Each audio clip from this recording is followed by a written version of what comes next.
বন্ধুরা, welcome to Pratibha's kitchen and blog. তো আজকে নিয়ে এসেছি আবার একটা নতুন ভিডিও। আজকে নিয়ে এসেছি একটা ব্লগ, সেটা হচ্ছে বাবুঘাট গঙ্গার ঘাটে গেছিলাম সেখানের ভিডিওটা, এবং কখন যাবেন, কোন সময় দেখবেন, এবং ওখানে কি ভোগ দেওয়া দেওয়া হয় সেটাও আপনাদের সঙ্গে শেয়ার করব। আমরা বেরিয়ে পড়েছিলাম, আমরা হাজব্যান্ড ওয়াইফ হুট করে প্ল্যান করেই বেরিয়ে পড়েছি বাইকে করে। অনেক দিন ধরেই ইচ্ছা ছিল যে যাওয়ার, বাবুঘাটে সন্ধ্যা আরতি ট্রেনে করে যখন মিলেনিয়াম পার্কে গেছিলাম তখন দেখতাম যে যাওয়ার সময় যে সন্ধ্যা আরতি হচ্ছে, কিন্তু কোনোদিনও যাওয়ার সুযোগ পাইনি। তারপর ওর বাবারও ছুটি ছিল, বললো চলো তাহলে একবার বাবুঘাট যাই। কিন্তু আমাদের একটু বেরোতে লেট হয়ে গেছিলো। আপনারা চাইলে 6টা থেকে 6:30 মধ্যে যাবেন, তাহলে বাবুঘাটের সন্ধ্যা আরতিটা প্রথম থেকে পুরো দেখতে পারবেন।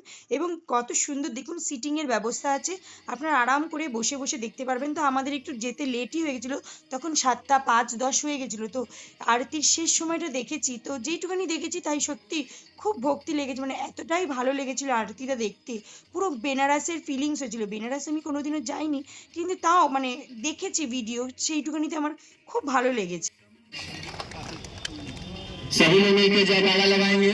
प्रेम से बोलिए गंगा माता की, काली माता की, बाबा भूतनाथ की, बाबा विश्वनाथ की, नमः पार्वती पतये हर हर महादेव शंभो।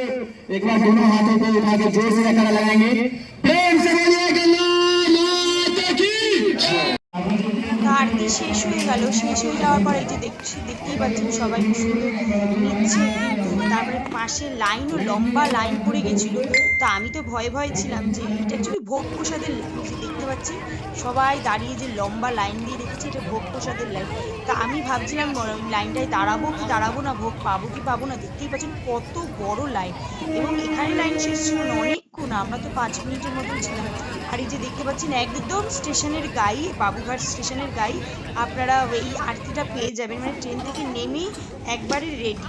তো কি করব, লাইনে দাঁড়াবো কি দাঁড়াবো না, ভাবলাম যে একটু পরেই যদি সুযোগ পাই, ভগবান যদি চায় ভোগ প্রসাদটা ঠিক পাবো।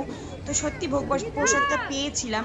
তো আমি আর হাজব্যান্ড একটুখানি ছবিও তুলে নিয়েছি, দাঁড়িয়ে রয়েছে। অ্যাকচুয়ালি হাজব্যান্ডের ভয়ে ভাবছিলাম যে লাইনে দাঁড়াবো, ও যদি আবার রেগে যায় এতটা টাইম নষ্ট হবে। তো সত্যি নিচে দাঁড়াইনি, কিন্তু হাজবেন্ডই, আমি যার ভয় পাচ্ছিলাম সেই লাইনে দাঁড়িয়ে। ভগবান যদি চায় ভোগ প্রসাদের জন্য তো অবভিয়াসলি খেতেই পারবো। আর এই যে দেখতে পাচ্ছেন লাইন যাচ্ছে, তা আমি একদম সামনে গিয়ে গঙ্গা মায়ের ছবিটা তুলেছি। মানে দেখুন এখন অনেকটাই ফাঁকা হয়ে গেছে, কেন সবাই ভোগ প্রসাদ লাইনেই চলে গেছে, আর বেশিক্ষণ লোক থাকে না। আপনারা যদি 6টা থেকে যান, 7টা 7:30-র মধ্যে আপনাদের সব কাজ করুন, কিন্তু একবার অবশ্যই গিয়ে দেখবেন, এতটাই ভালো লাগে, মনটাও ভালো লাগে। আর বসারও ওখানে খুব সুন্দর ব্যবস্থা আছে। এই যে গঙ্গা মায়ের ছবিটা আপনাদের সঙ্গে শেয়ার করছি, ওখানে শুধু পুজোও দিতে পারবেন, আপনারা চাইলে পুজোও দিতে পারবেন। আর এই যে দেখতে পাচ্ছেন সবাইকে একটা করে ভোগ প্রসাদ দিচ্ছে, যে চিন্তা করতে পারিনি যে আমিও পাবো। কারণ হচ্ছে হাজবেন্ড যুক্তি করে লাইনে দাঁড়িয়েছিল, আর আমি তো ভয়ে প্রথম থেকেই বলছি লাইনে দাঁড়াইনি। পরে ঠিক ভোগ প্রসাদটা পেয়েছি, মানে মনে ইচ্ছা থাকলে সত্যিই উপায় হয়। মানে ভোগ খেলে নাকি দুর্ভোগ কাটে, এবং ভোগ দর্শন করলেও নাকি দুর্ভোগ কাটে। তাই আপনাদের সঙ্গে ভোগটা আমি দর্শন করিয়ে দিচ্ছি, আপনাদের সঙ্গে তো শেয়ার করতে পারবো না। সত্যি এতটাই সুন্দর খেতে ছিল এই ঠাকুরের ভোগের, মানে খিচুড়ি আমরা বাড়িতে রান্না করে খাই, কিন্তু ঠাকুরের খিচুড়িটা খেতেই সত্যি টেস্ট আলাদা। খাও কেমন? আপনারা মাঝেরহাট লোকাল করে বাবুঘাটে এখানে আসতেই পারেন, অসুবিধা নেই। যেখানে মিলেনিয়াম পার্ক যায় সেই মাঝেরহাট লোকালেই আপনারা আসতে পারেন। দুটো পার্ক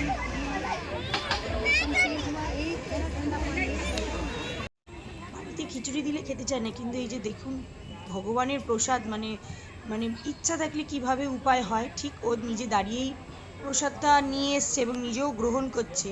তো এমন মন দিয়ে খাচ্ছে, জানি না যে আমি ভিডিও করছি। কেমন?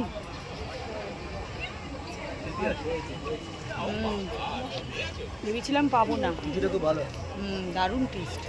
ভেবেছিলাম পাবো না, এমনি খেয়ে নি। আর হাত ধুয়ে কোথায় দেবো, ওখানে শেষ, এখন লাইন শেষ, খিচুড়িও শেষ। লাস্ট টাইমে জল মিশিয়ে সবাইকে দিচ্ছিল।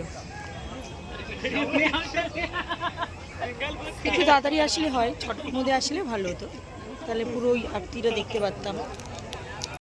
দেখতে দেখতেই পাচ্ছেন সামনে হাওড়া ব্রিজ। তো ভিডিওটা আর বেশি বড় করছি না, অবশ্যই একবার যাবেন। আর সেদিনটা খুব গরম লাগছিল, মানে গঙ্গার ধারে বসেছিলাম, একটু হাওয়া লাগছিল না, তারপর কিছুক্ষণ বসে আমরা চলে এসেছিলাম। আর এই যে দেখতে পাচ্ছেন একদম স্টেশনের লাগোয়াই বাইক রেখেছিলাম আমরা। তো অবশ্যই একবার গিয়ে দেখবেন, এবং ভিডিওটা ভালো লাগলে অবশ্যই আমার চ্যানেলটিকে লাইক শেয়ার সাবস্ক্রাইব করবেন। ভালো থাকবেন, টাটা।